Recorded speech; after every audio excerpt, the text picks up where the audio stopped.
Está no ar, estourando a bolha.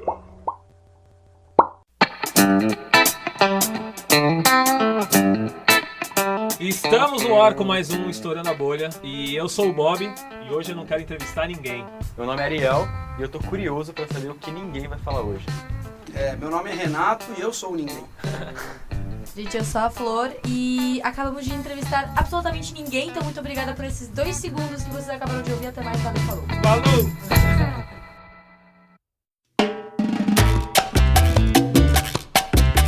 Como você já sabe, estamos com ninguém hoje. Ninguém é quem? Quem é ninguém? Pois é, Essa é a filosofia é daqui. difícil questão. Renato Paes, um geólogo, um dos maiores nomes aí de geologia sedimentar do Brasil, pesquisador, quase um Indiana Jones, mentira. Depois você arruma isso aí. Professor do IGC de Geologia Sedimentar. Foi nosso professor, pelo menos meio do Ariel. E é isso. Então vamos começar com a famosa pergunta, e na verdade acho que é o questionamento que todo mundo está fazendo: por que ninguém? Bom, lá na geologia, todo mundo recebe um apelido quando entra na faculdade. Clássico. Um ritual de batismo, é bem formal. Não é uma coisa assim comum. Os apelidos são estabelecidos todos no mesmo dia, ao mesmo tempo. O sujeito é aclamado com esse novo nome, recebe um crachá e fica para sempre. Crachá. E o processo de escolher os apelidos, ele é difícil, né? Porque são muitos alunos que chegam ao mesmo tempo, você tem que dar um apelido para Quantos cada um. alunos são? Não. São 50. Eram 50. Ainda são. Ainda são 50. Só que a questão é que tem alguns filtros prévios. Se o cara tem uma cara muito chamativa, o apelido sai dali, Sai né? natural, né? Algum comportamento estranho, uma roupa. Mas tem uma prova trote que é aplicada antes que... Acho que eu não devia estar falando isso, né? Porque alguns vão escrever essa prova trote no futuro, vão perceber que é trote. Mas com essa prova, se o cara escrever alguma coisa relevante, sai um apelido dali também. E no meu tempo, para aqueles que não se enquadravam nesses dois casos, tinha uma lista previamente estabelecida de apelidos possíveis. Não pode repetir. Pode, mas não ao mesmo tempo. Tá. Né? Então não pode ter um cara no 5º ano com o apelido do primeiro. Né? Alguém do passado. Mas tem poderia. muito apelido que repete. Entendi. Aí nessa lista tinha lá um ninguém, porque alguém tinha um amigo de infância que... Alguém não, um veterano meu, que eu sei exatamente quem é. Mas tinha um amigo de infância que sofreu muito bullying, porque ele não era ninguém falava com ele e tal. Aí durante o meu trote eu entrei nessa lista. Eu imagino que é porque eu estava muito animado com o trote. E aí eles, lógico, me deram o apelido de ninguém e me excluíram do trote. Ninguém falava comigo. Eu fiquei virado para a parede, né? 3 dias. Porque eu queria participar, né? Eu acho que deve ter sido por isso, mas eu não tenho certeza. Ninguém lembra também. Ninguém lembra.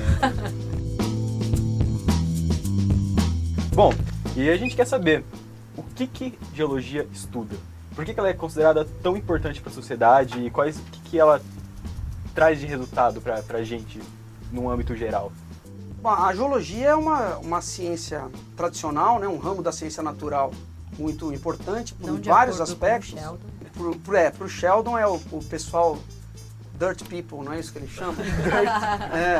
Não tá Nós errado, somos né? também. Não tá errado. Então, o nosso trote inclui isso, ter que se acostumar não ao queria desconforto falar nada, de não estar limpinho o tempo todo. No meu Faz trote parte. a gente foi tentar... A gente saiu da USP e tinha o pessoal lá da geologia nojento, num saco de lixo, escroto, furado. E feliz. E feliz, o que é incrivelmente legal.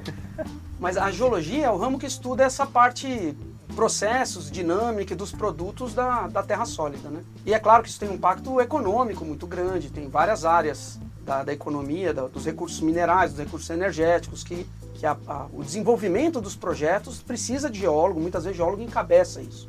Na exploração de petróleo, na exploração de recursos minerais todos, questões relacionadas a obras muito grandes de engenharia, que você precisa saber como é que funciona, o que tem embaixo, né? Uma coisa é você fazer uma fundação para uma casa de um piso, outra coisa é fazer um túnel, uma obra do metrô, uma barragem. O próprio prédio. Um edifício muito grande, você precisa ter uma fundação para você entender o que tem embaixo. Então tem um ramo que a gente chama de geologia de engenharia. Questões relacionadas também à água subterrânea. Quem trabalha com água subterrânea é geólogo. E hoje em dia quase todos os meus amigos trabalham com questões ambientais, com remediação de poluição em subsuperfície. Então tudo que vazou e entrou no solo, e às vezes em fratura de rocha, em porosidade de rocha, precisa remediar, precisa consertar, impedir que expanda. Então quem trabalha com isso é geólogo. Então, o impacto direto para a sociedade é muito grande, né? E aí a gente vive esse dilema, porque tem uma área que é ciência pura e tem uma área que é aplicação pura. E o meio do caminho é sempre o desafio, né? Você trazer as novidades da ciência para a prática da geologia aplicada e enxergar as necessidades da geologia aplicada na pesquisa. Tem muita coisa nova rolando, então. Ah, sempre tem, em muitas sub-áreas, né? Então, só uma curiosidade, assim, um pequeno parênteses. No caso de Mariana, por exemplo, o desastre que aconteceu no passado, você sabe, conhece alguém que acabou indo pra lá pra trabalhar, pra resolver algo? Então, essa questão dos desastres geológicos, tem gente especializada nisso, né? Tem alguns amigos que trabalham com isso. Tem mais de um aspecto, né? Um aspecto é a ruptura da barragem e o problema de geologia de engenharia que envolve isso, né? Claro que a barragem era de rejeito de uma mina, então tinha geólogo Tudo responsável errado, por isso também. E... Agora, todo o impacto que corre ao longo do rio, aí é outra questão, né? Aí tem mais de um aspecto. Quando é um contaminante sólido e tal, aí tem geólogo que trabalha com isso, como é que o tempo de residência dele, como é que se isso fica no solo, que parte disso anda, que parte não anda. Lógico que demora, né? Esses trabalhos são... Acho que vai ter estudo aí no caso de Mariana por 20 anos. Não só de Impacto geólogo, também, como né? de biólogo. Claro, aí tem a interface toda, né? Essa ideia de geologia, ela é meio recente na história da humanidade. O estudo, a pesquisa, a geologia, a área do conhecimento, como pode-se dizer. Só que as necessidades humanas com relação àquilo que a geologia estuda, sempre teve. Tipo a necessidade de água, Talvez de o material. nome seja novo, mas eu acho que a Então. ideia do raciocínio de um geólogo, acho que talvez já seja bem mais antigo. Pode ser, não sei. Eu acho que é isso que você falou. Porque é claro que já tinha especialista em minério desde que existe mina. Uhum. O cara tinha que saber distinguir o minério do que não era minério, e saber procurar e fazer a cava, né? Talvez o primeiro geólogo foi o cara que fez a ponta de lança de pedra. Eu acho que ele Pode tinha que ser. escolher a pedra Tinha que certa. escolher a pedra certa. Mas não foi um cara só, isso aconteceu em muitos lugares, né? Exatamente. Em várias épocas diferentes, muita gente descobriu a pedra lascada, né? Não foi um cara só, não. Mas tem esse lado aí dos materiais naturais e que sempre foram utilizados. E isso gerou conhecimento e propagou conhecimento. Agora, a hora que você faz o recorte, chama isso de geologia, é um momento em que tem uma discussão entre modelos de origem da Terra. A geologia virou uma ciência importante quando a ciência começou a querer tomar o lugar da religião para explicar a história do planeta. Aí que a geologia entrou como uma área importante e atraiu muita gente muito inteligente, né? Muitos dos principais cientistas do século XIX eram geólogos. Darwin era. O Darwin era geólogo, né? Não tinha faculdade de geologia, ele não ganhou um apelido, né? Com certeza não ia ser. Mas ele estudou geologia como um preparatório para a viagem dele no Beagle. É aquela ideia, né? Vamos provar que a Terra não tem só 12 mil anos, como fala a Bíblia, né? Que tem o cálculo da idade da Terra. Então, era um debate que no século XIX ainda acontecia, né? Século XIX. É. Recente, É muito demais. recente. Não, mas já existia geologia antes, né? Já existia não, problemas mas essa geológicos, discussão- o problema dos fósseis, né? Fósseis marinhos em cadeias de montanhas, e as camadas estratificadas, e os corpos de minério, e a mineralogia em si, em classificar os tipos minerais. Tudo é mais velho. Mas o destaque, assim, que a gente começou a ter esse senso de profissão foi na segunda metade do século XIX mesmo. Mas acho que muitas profissões foram assim, né? O biólogo também. É na mesma época. É verdade. Talvez a maioria das áreas da ciência sejam assim. Eu acho, pelo menos. Não sei. Se a gente for pensar em A termos física é mais de... antiga, né? Física tem antes. Mas É é que que- a física é uma ciência, tipo, muito primordial, assim. Tipo, física, talvez, medicina, essas coisas. Eu tava são pensando assim. nessa história de catalogar as coisas, por exemplo. Antes de começar de fato a estudar, que seja movimento de astros, que seja característica de uma Você quer rocha. puxar pra astronomia de qualquer jeito. Deixa eu terminar a frase. Ah, A astronomia é mais velha. É lógico que é. Mas tudo a gente começa em primeiro catalogando pra em seguida realmente começar um estudo mais aprofundado daquilo que a gente tá estudando. Irene, vírgula, Flor. Obrigada. Processo é mais difícil de estudar, né? Do que fazer uma classificação de qualquer coisa. E como é, você comentou aí, como é que um fóssil do oceano, um fóssil de peixe, por exemplo, para no alto de uma montanha? Então, quando ele parou, ele não estava no alto da montanha, Ele né? não tá, com certeza. Como ele foi parar lá, o fóssil? Ele foi não soterrado num sedimento, virou uma rocha sedimentar. E Tem a aí sua a área. dinâmica da crosta fez com que aquilo que era uma área rebaixada, profunda, né, com o oceano em cima, devagarzinho fosse erguendo, né? Isso acontece em várias vezes, tem a ver com a tectônica de placas, né? Esse tipo de coisa que pro leigo chama muito atenção, né? Pra gente acaba sendo banal, é claro que se você vê um fóssil num afloramento, não precisa ser numa montanha, ele não está mais no mar, né? Já teve uma modificação. E essa questão de ter uma dinâmica natural da Terra é que é uma coisa relevante, né? Tinha uma visão antiga de que essas coisas aconteciam em eventos catastróficos. E a geologia começou a avançar no momento que se reconheceu que o acúmulo de processos lentos e graduais podia levar a efeitos grandes. Foi aí que nasceu a ideia de, então podemos entender os processos que atuam hoje, que não dão esses efeitos, você não consegue perceber, para interpretar essas coisas com efeitos grandes no passado, né? E aí a geologia nasce disso. Mas com essa pergunta, né? Podemos usar um modelo bíblico para origem e evolução da Terra? Maybe. E aí Não eles... tem tempo A ideia era suficiente. buscar dado para tentar contrapor, né? A ideia já era contrapor, né? Desde a origem. E aí que tinha essa importância, né? Ela estava no foco do debate científico. Hoje é uma área menos conhecida, mas de muita importância ainda aplicada, né? E a ciência, em ciência pura também, tem várias áreas em que a geologia contribui bastante para alguns. É bem versátil, né, na verdade.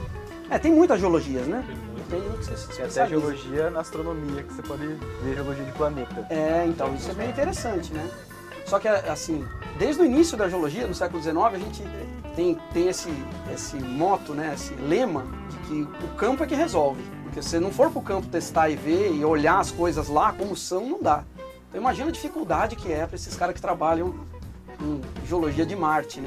Nossa. Olhando só a imagem de satélite, é difícil. Recebendo dados de análise dos robozinhos lá. O robozinho foi lá para Já. tentar resolver isso, coitado, né? É um campo. Mas não conseguiu andar muito. Se um aluno meu anda o que ele andou, em um dia eu vou reclamar, vou mandar ele embora.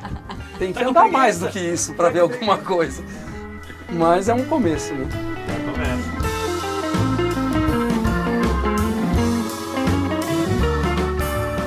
No começo eu disse que a sua área era sedimentologia. Então, qual é a especialização que estuda a sedimentologia? A questão é que sedimento é os materiais naturais que são transportados e depositados em outro lugar. Então você imagina, tem uma montanha, aí, claro, chove, às vezes tem geleira, aí tem rio, e vai erodindo isso. É um processo que as pessoas conhecem, né? O da erosão, ela é lenta, mas acontece. E esses materiais são transportados para outros lugares, onde eles acabam depositando. E aí você tem um registro de sedimentos que vão se empilhando, se a área vai afundando devagar, fazendo camadinhas e mais camadinhas.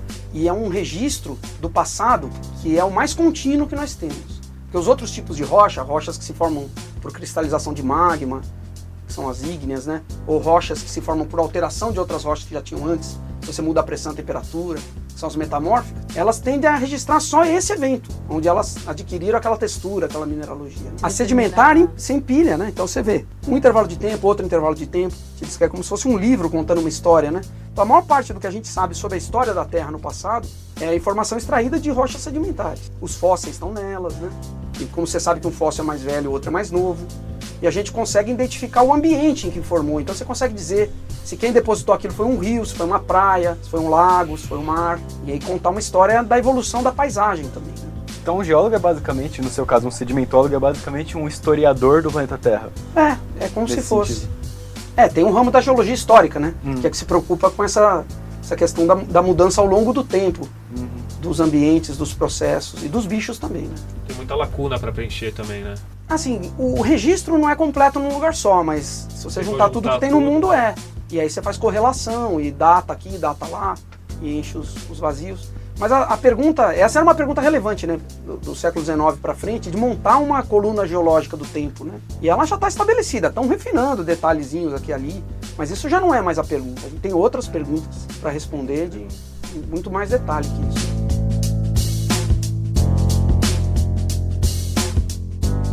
Eu ia falar, então, é por isso que foi tão difícil determinar a idade da Terra, porque muitos processos que envolvem esse passado da Terra, das rochas, as coisas, na verdade, elas acabam passando por processos que meio que apagam pelo que elas passaram antes. Então a gente não consegue nunca achar uma pedra velha o suficiente para realmente datar a Terra. Não sei se eu consegui falar direito. Não, datar a Terra não dá. Não. Não dá por meios geológicos, não dá porque tem um período inicial em que a coisa era tão dinâmica que reciclava tudo e não tem nenhum material datável que sobrou disso, né? Então a gente tem o tempo geológico nas nossas tabelas, ele começa com material datável mais velho. É o zircão? Hoje em dia é zircão. Tem 4 bilhões, né? Nossa. Olha, eu não acompanho essas mudanças, Tem mas... no museu aqui. Sim, tem no zircão museu. de 4.6, né? Tem coisa Caramba. assim. 4.6 eu acho que já é a idade É a da idade Terra. da Terra. É a idade da Terra, é verdade. É. O zircão mais velho deve ter 3.8. 3.8. Isso aí, depois vocês Ah, descobrem. Não é minha área. Mas isso continua mudando, é. 3.8, Virtual. mas é só um mineral, não é a rocha, né? É um mineral que teve numa rocha velha, que foi arrancado de lá, parou numa rocha sedimentar mais nova. Nossa, Ah, o zircão pra- E era a uma velha rocha sumiu. sedimentar. Ou não? Mas a gente não está preocupado com esse tempo profundo como vocês estão, né? Não, Porque tudo isso é modelo. Vocês têm que partir para um modelo físico e tal. Você não enxerga isso.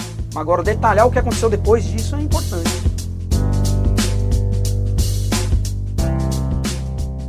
E a sua pesquisa atual? Eu trabalho com depósito de rio. É o que eu mais faço. E de muitas idades, né? Então, tem uma linha de pesquisa nossa que é estudar como é que eram os rios antes de surgir vegetação nos continentes. São a os vegetação rios interfere meandrantes muito. Depois, né? Se transforma em Aquele meandrantes. trabalho é sobre isso. Mas tem uma linha de pesquisa, alguns doutorandos trabalharam com isso e tal. O que são rios meandrantes? É bem técnico isso, né? Um rio meandrante é um rio que deposita, não é um rio encaixado na montanha, e que faz curvas dinâmicas, que erode a parte de fora e deposita na de dentro. Então fica mudando o curso dele o tempo É um todo. rio que serpenteia. Nos sedimentos, isso. Mas ele fica mudando, ele é dinâmico. É um rio típico de áreas de declividade moderada baixa hoje no mundo inteiro. Só que a dinâmica dele depende de ter vegetação no banco. Se não tiver, Se não tiver, é muito erodível. Então ele não O fica rio com essa fica normal. cara. Não fica normal, ele fica mais largo. Por exemplo, se você Entendi. tirar a vegetação, assoreia o rio, não é isso? sim. Ele alarga e fica raso e deixa de ser navegável. Tá aí o rio Ele fica Tietê. com cara de entrelaçado, deixa de ser meandrante. Então essa questão, todo mundo sabe que não tinha rio meandrante antes de ter vegetação com a mesma frequência que tem hoje. Então Mas é o rio... que tinha no lugar deles? É a pergunta que a gente tentou responder. E conseguiram? Não, sempre sai uma hipótese, né? E aí tem um jogo, porque a gente propõe uma hipótese. Outros Alguém vai- pesquisadores testam, dizem que não é, aí você traz mais dado, e aí essa que é Mas é por a graça. Mas como que você cria uma hipótese de como algo seria antes da ter vegetação na Terra? Isso é que é legal. É. Porque a gente faz modelo numérico para saber como é que seriam as características e volta para olhar os mesmos afloramentos que todo mundo já tinha visto, onde esses depósitos sedimentares estão expostos, para procurar as características que o modelo previu. Se a gente achar, então pode ser isso. Então quer dizer que rio meandrante é o rio que é praticamente plano e ele desce bem devagarzinho. Plano, plano quem é? Plano é o vale, né? Sim. Mas os rios de declividade mais baixa, eles são retilíneos, os de moderada, baixa, são meandrantes. Aí os rios de declividade mais alta tendem a ser esses rios largos, arenosos, cheios de ilha dentro, que a gente chama de entrelaçado. Mas não é só esse aspecto que eu acho que é importante. O importante é ver o quanto que a evolução da vida interferiu, não só na cara dos rios, como na capacidade de transporte deles. Então você ter vegetação em volta do rio ou não ter, muda o rio. E muda o jeito com que ele consegue transportar sedimento para o mar. Então é essa questão, e quando isso começou a ser relevante, né, que mudou toda a dinâmica sedimentar, vai interferir nas praias, vai interferir nos deltas, interfere em tudo, né? E o importante é a gente lembrar que a maior parte da história da Terra não tinha vegetação, né? É verdade. Você passa bilhões de anos sem vida em área imersa e depois começa a ter e espalha que nem uma praga, toma conta e vai mudando os ambientes, né, ao longo do tempo. Isso é legal. É bem interessante. O legal da geologia sedimentar é que ela lida com a dinâmica de superfície, então ela tem interface com todas as outras áreas que lidam com a dinâmica da superfície da Terra, né? Com ciências do clima, com biologia, com solos. É bem interdisciplinar essa área mesmo. É muito legal. Voltando a essa questão do que o nosso grupo trabalha, tem essa história da evolução dos rios ao longo do tempo, e tem um outro problema que é fundamental, que é entender os depósitos sedimentares dos rios grandes. Porque não tem modelo muito bem estabelecido para isso ainda, e aqui no Brasil a gente tem muitos dos maiores rios do mundo, né? Então ir lá na planície amazônica, entender a dinâmica sedimentar daqueles rios e os depósitos que eles deixariam, é uma linha de pesquisa que a gente começou recentemente e é muito interessante e tem um impacto abrangente. A gente trabalha dentro de um projeto com o pessoal da biogeografia, do Instituto de Biologia aqui, mas um projeto grande que envolve a NASA e o NSF, a FAPESP.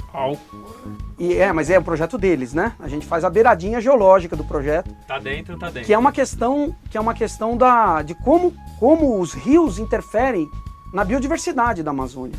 porque os rios são barreiras para muitas espécies.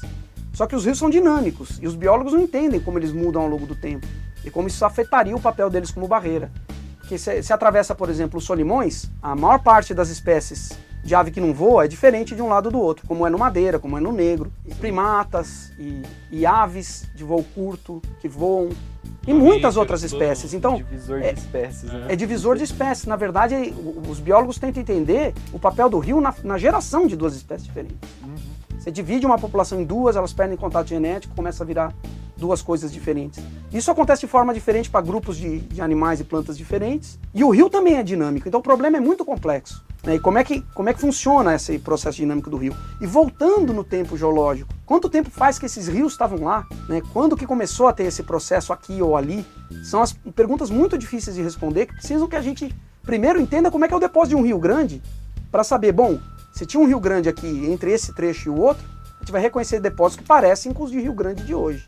Inclusive os bichos Só aqui vão ser desse jeito e os bichos de lá vão ser... Porque eles conseguem ver as populações atuais, como estão separadas, né? E com a evolução dos métodos de análise genética, eles conseguem estudar num detalhe muito maior, né? Pegar o genoma inteiro de um indivíduo e ver um genoma inteiro de um indivíduo do outro lado. E aí mesmo que seja a mesma espécie, já está diferente. Nossa. Então essas questões que estão criando uma área nova do conhecimento, que chama geogenômica, que é a genômica dos bichos integrada com a geologia, que é uma área muito legal e que o estudo da dinâmica de rio interfere muito nisso. A gente foi estudar Rio Grande porque tem essa lacuna do conhecimento geológico sobre Rio Grande, com implicações para os afloramentos que eu via, do pré-cambriano, vamos dizer, de 1 bilhão de anos atrás, de 550 milhões de anos atrás, de 300 milhões de anos atrás, de 100 milhões atrás, de 65. A gente estuda depósitos de várias idades e queria entender, bom, como é que eu posso dizer se só que era um Rio Grande ou não? Tinha que ajudar no esforço de estudar Rio Grande hoje para poder essa informação. Nesse processo a gente encontrou os biólogos com outras perguntas. Né? E aí tem essa questão interdisciplinar que é muito mais interessante. Né?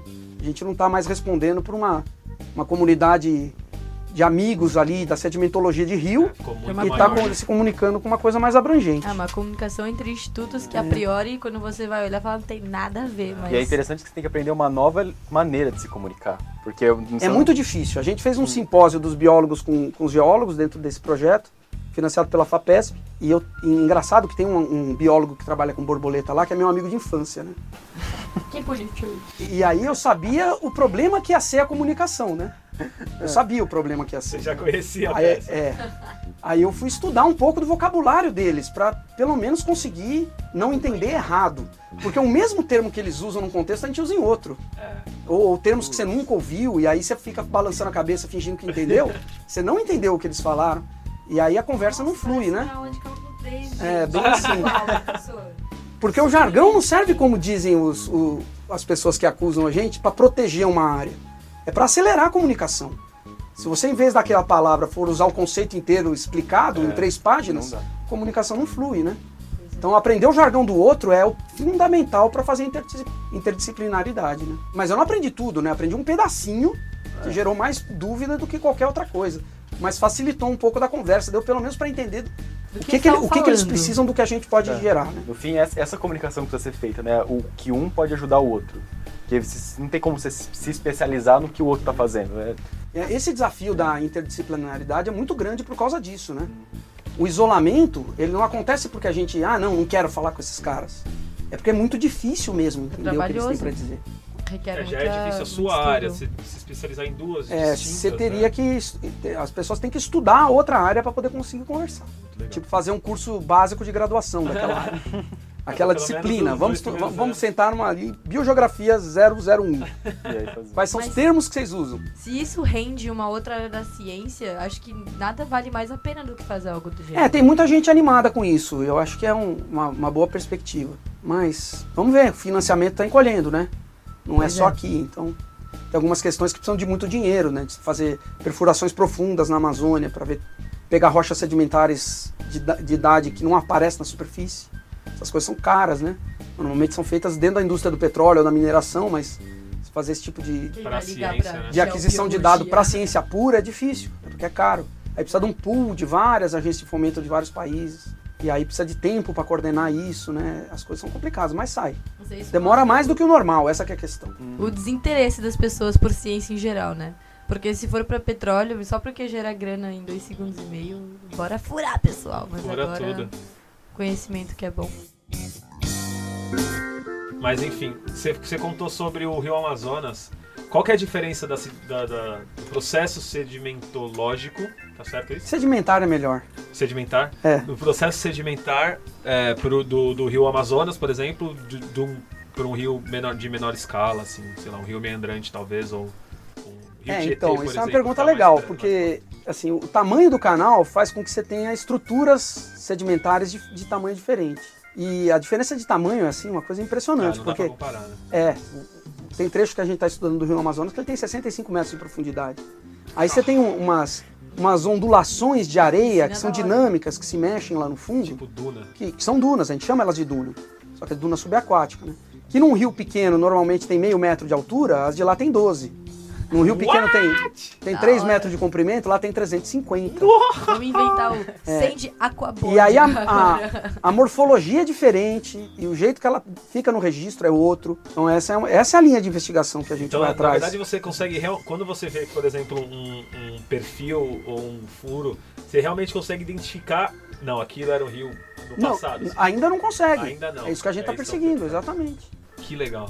Não dá pra, e qual que é a diferença desse, por exemplo, de um registro desse, por exemplo, para, sei lá, dunas de verdade, dunas mesmo? Eólicas.